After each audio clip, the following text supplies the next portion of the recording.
Have you ever wondered what is it that makes undesirable emotions, strong negative emotions persist?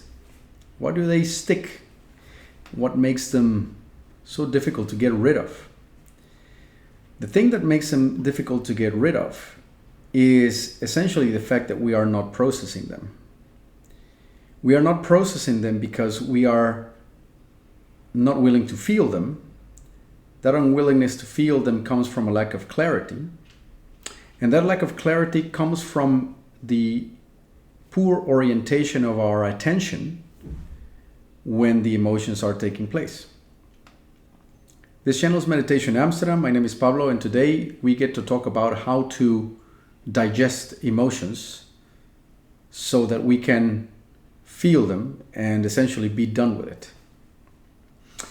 So, we've talked in previous videos about a number of elements that play against us when it comes to the correct or efficient processing of emotions. In order to explain the topic, we need to understand that this disadvantage comes from a natural way in which our psyche develops and operates.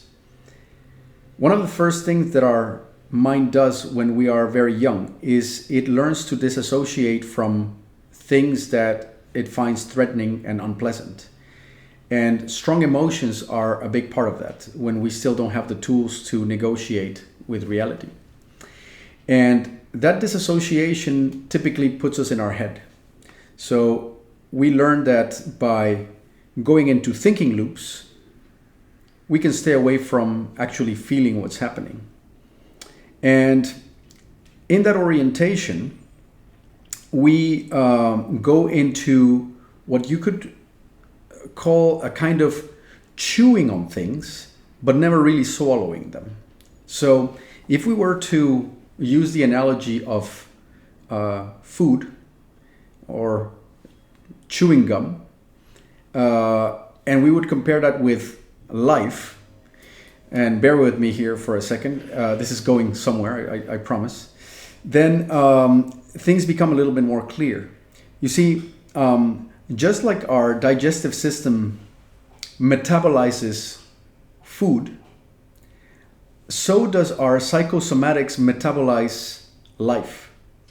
So life comes our way, and we can do one of two things. We can perceive things, and whenever they are uncomfortable, we can just start to go in a thinking loop about them. And that would be similar to putting food in your mouth, and you would start to chew on it as if it was chewing gum, but you never really swallow it. And so you never digest the food, you never metabolize it. That's the equivalent of what we do when we orient our attention away from feeling what's happening. So something happens in our life that we may not be prepared for. It creates a strong emotion, a strong negative reaction in our psychosomatics. And our default, because of the way our psyche develops, is to point our attention upward into our thinking mind and to start rationalizing, analyzing, creating narratives around or about the situation, but never really feeling the sensations that the situation is creating for us. If you ever sit in a restaurant or a cafe, here in Amsterdam, it's very popular to sit around in cafes, and you can sometimes hear conversations, and many conversations are about how people tell each other how a spouse or a date or their boss or their landlord is doing something that is, either making them elated or upset, and how they feel about it. And there's an entire narrative that unfolds around what's going on. What you never ever hear is people go, well, then he or she said that to me, and I felt a contraction in the pit of my stomach, which then went up into the heart, my throat closed, and my jaw clenched. In fact, if somebody said that, you would consider them pretty weird. And yet it would be a better indication that they are actually feeling what's going on, as opposed to just talking about it and analyzing about it. So what we want to try and do whenever strong emotions are flaring up is orient our attention not upward into the head and the narratives that it's trying to spin about it, but down into the body, and to allow ourselves to actually feel what's going on.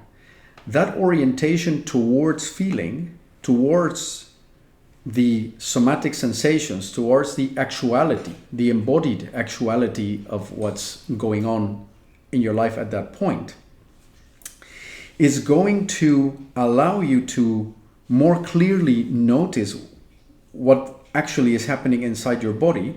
And with that clarity arises the willingness to actually feel it, because it is easier to feel a raw sensation, regardless how unpleasant it is, than to try to feel it when it's mushed with an emotional tone and with a negative story in your head. That combination is very difficult to deal with, whereas an unpleasant sensation in the body might still be unpleasant, but there's no negativity around it. And it just so happens that when you are willing to feel the somatics of a situation, then you are finally allowing your body to metabolize and digest that sensation for you. And once the sensation is digested in the body, then your mind can make a more constructive story about it after the fact. It's interesting that we call it psychosomatics, that we need to psychosomatically metabolize or digest an experience, because in reality we are metabolizing it in a somatic psychic way. So the body does the real substantial part of the job, and the psyche and the psychology part is kind of making up a story after the fact, or just sort of making up a story that correlates with the way you've resolved or not resolved things with your body. So in summary, emotions become sticky when we are not orienting our attention in the correct way to allow the situation to be psychosomatically metabolized and digested. The way to do that is to orient our attention not so much upward towards the narrative of the situation, but downward into the raw sensations that is creating in our body, and to do our best to try to really clarify those sensations, become curious about them, being willing to feel them. If we become open to the sensations in the body and really soak them in and allow them to happen, that is the equivalent of allowing our somatics to do the work of digesting life on our behalf, essentially. And sure, some of that is going to be very unpleasant. It's going to be painful. You might feel heat, contraction. You may feel like you're drinking acid.